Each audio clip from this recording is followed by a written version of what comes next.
There's a reason why Japanese high school is the subject of countless anime and manga, but most people outside of Japan will never know what it is that makes school life here so iconic. So when we found out that there's a chance to step into the shoes of a student for the day, we just had to see if we could manage to graduate from this rigorous school experience. So we're here at Kimino High School in Chiba Prefecture in Japan, and we are dressed up as high school students, if you haven't noticed.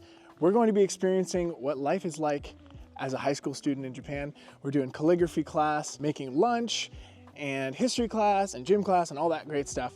So we're gonna have a little look into what it's like for all the people who went through high school in Japan. All right, so I fully acknowledge that it might be a little sus to dress up as a high schooler for the day and pretend that you're going to school, but there is a lot of interesting cultural things you can learn about Japan by looking at the schools and the education system. And this is one of the few places that you can come in to a school that's been fully remodeled and kind of learn from Japanese people what their school experience was like and what it would be like for you if you went to school here. Okay, so this is the first thing we do is we get our uniforms.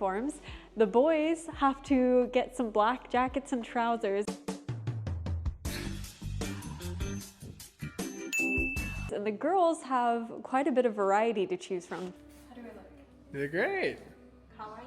But unlike my school, they allow girls to choose boys' uniforms if you prefer. How about that progressiveness? Anyways, outside of the school, we got our first introduction to our charismatic teacher, Onishima-sensei, and we noticed one problem with him. Oh no, he's hot! Now, he did warn us about a local troublemaker who has a vendetta against the school, but I'm pretty sure that won't come up as a plot point later. From there, we were led to our first class where we did introductions and talked about our goals for the day. My goal is to become a magical girl whose energy is being harvested to stop the universe's entropy. And Ben said he wanted to make friends, which is fine too, I guess. You know what's kind of funny, because a lot of you guys know me from being a teacher in Japan and like chronicling my life as a teacher, but now that I'm on the other side of the desk, there's a lot of different rules and etiquette you have to be really aware of in order to do well in school here. And honestly, it makes me appreciate how much my students had to go through. I mean, I knew it was rough, but man, it's a lot. Luckily, to help out with all these cultural intricacies, Saki-chan was here to be our model student. And the first thing we had to learn was how to deal with an earthquake. Pretty common around these here parts. Baby, you're gonna die now. Oh shit, sorry! We take earthquake safety very seriously here. I'm impenetrable now. Nobody can touch me. Whoa! Of course, there are some other ways to stay safe in earthquakes. Did you know these cost like $500 and they're also flotation devices and help with earthquakes? They're pretty useful. I don't know, guys. Link in our bio. Link in bio. After we recovered from the violent shaking, we had our lesson on calligraphy, which is definitely one of the challenges that comes with being a high schooler in Japan, because not only do you have to have impeccable penmanship, but also you have to learn the stroke order for a seemingly endless amount of characters. But you know what they say, D's get degrees, so maybe we can redeem ourselves in the next one. How do you feel about it, Megan? Could be better. Could be better. As per usual. Nightmarish. Next up was history class, which, much like in actual high school, I didn't remember anything we learned. And can you blame me? If it doesn't have Subway Surfers under it, I'm not paying attention. This class seemed to go pretty well for the most part, aside from one crucial mistake, which was trusting Megan with a sword. There's only one real form that matters with a sword. It's called seppuku, kids. Can you do the sandworm dance? Give me a little more foot movement. There's a sandworm coming. Listen, I'm gay.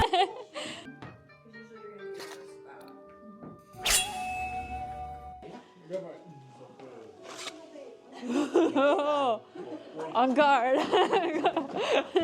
After mainly just screwing around for half an hour, it was time for everyone's favorite class, lunch. And today, I was given the role of lunch lady. Feed us. I don't know. Say answer slay. What are you serving today? Wait, what's like a pun? Serving slay. I'm serving slay. Hey Megan, what are you serving today? I'm serving slay.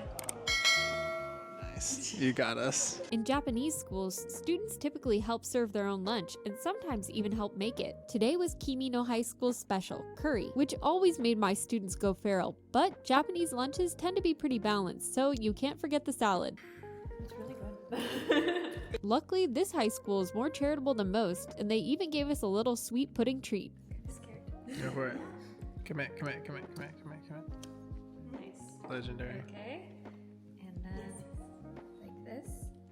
Oh! Oh, that's cool. Beautiful. Don't just stare at it, eat it. But before we could move on to gym class, Onishima-sensei pointed out something strange in the hallways. Apparently, this student got caught pulling pranks on the teachers. But I guess our teacher didn't think this was enough of a punishment, so this happened?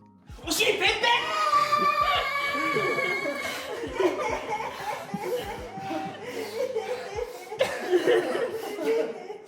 don't want to do it! Oh boy. Now, I guess the point of this is to demonstrate that physical punishment was a real part of school in Japan. And even though it was outlawed a long time ago, apparently it was still a thing until pretty recently. At least, according to this skit. So, I don't know how reliable that is. Onishima-sensei assured the student that it would hurt him more than the student, which is coincidentally exactly what my dad said. After we recovered from whatever that was, it was time for gym, our last class before graduation. And man, did they take health seriously, because we were stretching for a good 15-20 minutes. Then it was time to pick a team name, so we naturally picked Team Cheaters, because cheaters always prosper. Never forget that, kids. This game was like a weird mix of basketball, ring around the rosy, and hacky sack. I don't really remember the rules, but I do remember that we came up with a great strategy to increase our chances of victory. This mainly consisted of pushing all the beanbags to me and then letting my impeccable aim do the rest.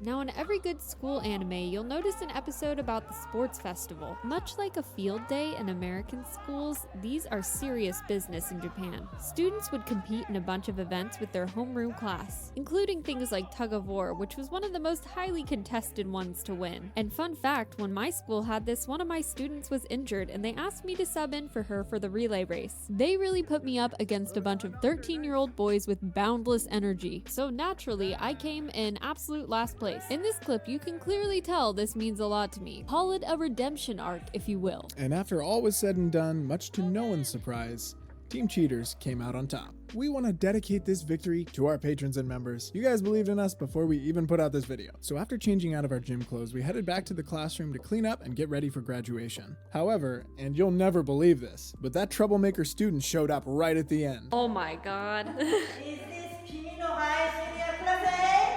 Yeah? And for some reason, this individual seemed to think that I was part of a rival gang. I was honestly kind of flattered, but Megan was no help in dispelling these rumors. Come on. Yes, this is a portrait that Zero made. Looks like him. Looks just like him. Just like me. Yeah, just like him. Onishima-sensei was kind enough to point out that it's probably a little unlikely that I would be in a Japanese gang. You could say I'm not exactly their target recruit. Anyway, don't ask me how, but somehow they worked it out. So with that final plot point resolved, it was time to get ready for graduation. The seconds ticked by on the clock as we awaited our fate. Would Onishima-sensei be proud of us, or at the very least take pity on our paltry attempts at calligraphy? Or were we gonna have to stick around for summer school? Just kidding, Japan doesn't really have summer school, so he was forced to graduate us. I'd like to think that I earned my graduation certificate by the merits of making friends, sharing a beautiful meal together, and learning so very much about Japanese high school culture. But in reality, I think he was just impressed that Team Cheaters managed to squeeze out a win. I may not have become a magical girl and stopped entropy, but we take those. But we do have to thank him for the incredible advice he gave us going forward. And finally, after all we had learned, it was time to leave some words of wisdom for the next generation of students. And to this day, Megan has not explained what this means to me. Only magical girls understand. I gotta get you off a Crunchyroll. And as for my advice, I just kept it real. You know, I gotta say, as a 26-year-old woman, I think I had a better time at this high school than I did when I was 16 in actual high school, which I think speaks for the experience. And you know, it was even kind of therapeutic, just to be honest. But I hope you guys like and subscribe. And just let us know what you think in the comments.